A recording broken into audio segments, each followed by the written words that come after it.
Hello, it's La Etna here. Thanks for joining my story time about my little BFF that I found by the name of Poppy. He has passed away now, and this is just a disclaimer for anyone who kind of sensitive or soft-hearted. If you don't like seeing any animals deceased, please don't watch this video. This is just a heads up and disclaimer. So come along and just check out my story about Poppy.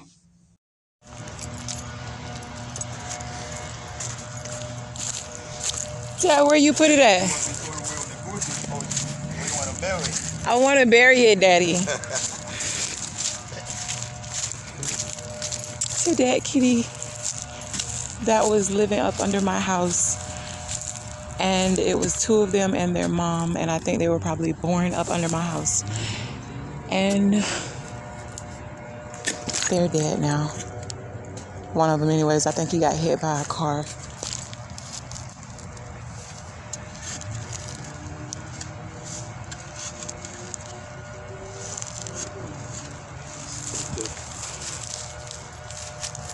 So my dad came to bury him.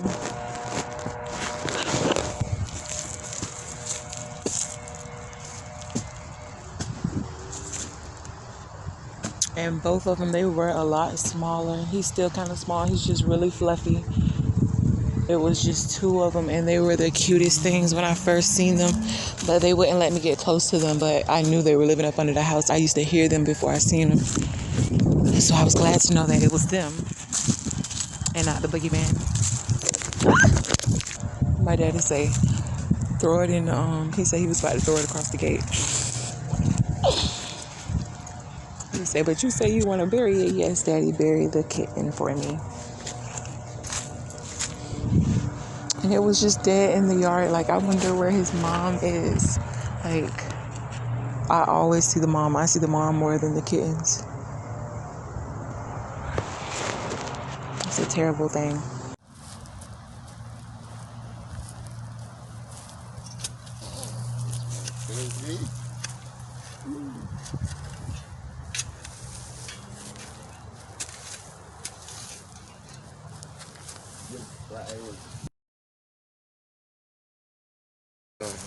That's the man. Oh, wow. The man for the plan.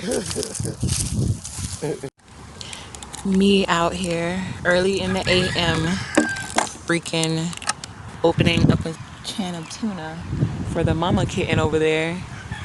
I'm gonna see if she's gonna take my food.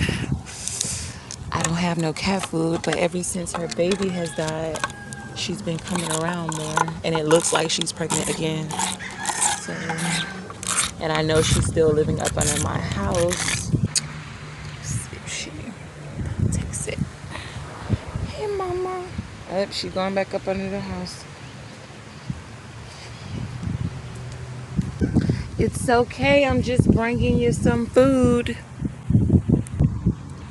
So I'm gonna just leave it right here because I don't think she's gonna come out. Okay, so this cat literally didn't want anything to do with me, and let's just be real, she still doesn't want anything to do with me. Since I've been here, she's had 2 more litters, and she eats my food and goes about her business. But then I found my baby just out of nowhere, all alone, by himself, no one around. And I said, can I raise an egg? So this might seem a little bit ratchet, but I don't know much about chickens. So I did the best I could, and I waited and I waited. I started to think like, dang, it's probably not going to hatch because everybody was telling me that it's not going to work. It's not going to work. So I was like, okay, let me try something different. So I put him outside, and 2 days later, voila. Yeah, but at first it didn't work. Everybody told me that my little egg would not hatch, but here we are with the little baby here. He was born today. Hi. Hello. And the story of how my daughters found him is just so amazing. So after they found the egg cracked open outside, they didn't see him anywhere. So they went back inside the house and they heard something chirping at the door. So they went to the front door and he was there, and they said he just came inside of the house. This was just, I don't know, amazing to me. And he was such a blessing. Like, he was just everything I needed, just right on time, heaven sent. I wanted a furry baby, and who would have ever thought it would be like a chicken? This little, hey buddy. Adrian, you really did do good on this. Thanks. I'm putting some food in here. Yeah. He's like, uh-oh, I can't get out of here.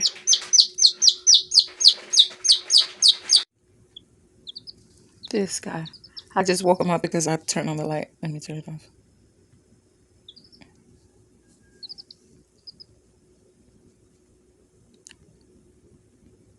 He just want to be up under me. I cannot move. Like, he is just, he has to be up under me. And I remember saying like, oh, when I have another baby, I'm going to just hold my baby all the time. I'm going to walk around holding my baby all the time. That's literally all I can do with him. If I don't, he's just going to cry. He's going to keep crying, keep crying. Come on.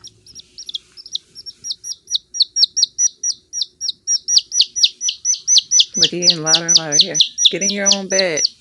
OMG. So I have a lot of chickens that live around my neighborhood. So all through, probably like starting from 4 in the morning, you hear the roosters going, and he has that chirping, and you have to have the patience that you have with the child. When I say he would be going and going and going, and even after he passed, I could still hear him chirping for at least a week.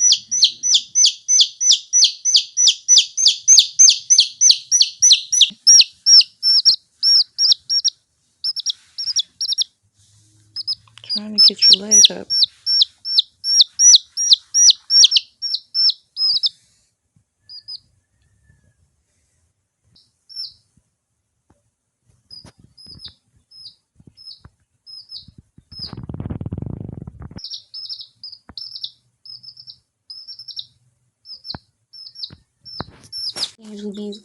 I know he walks around a lot of bees. And I put different types of grass and plants and stuff in it. And I made sure I put some wood in. He did not poop. He pooped. He pooped on me.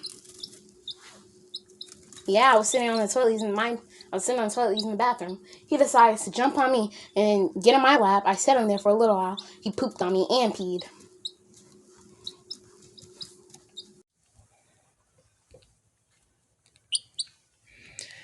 We're eating grits this morning.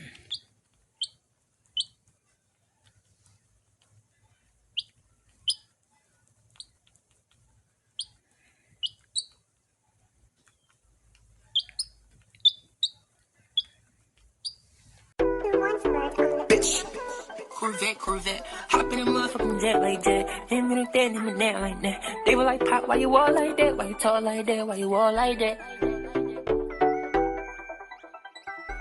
I'm off for Eddie, I'm up. So one morning I wake up and Poppy isn't being his normal chirpy self, and I look inside of his little bin and he's just laying there, and it's like as soon as I seen him, it's like I could feel it before I even seen him, and I couldn't even hold my tears, like just like a little kid, just crying like uncontrollably. Just this, he was, I know he just a chicken. People eat chicken all the time. Like, I'm guilty of it myself. I wish like I was vegan, but this little chicken came in my life and changed. Like, he was just what I needed, and he wasn't here for a long time, but he was a blessing to me.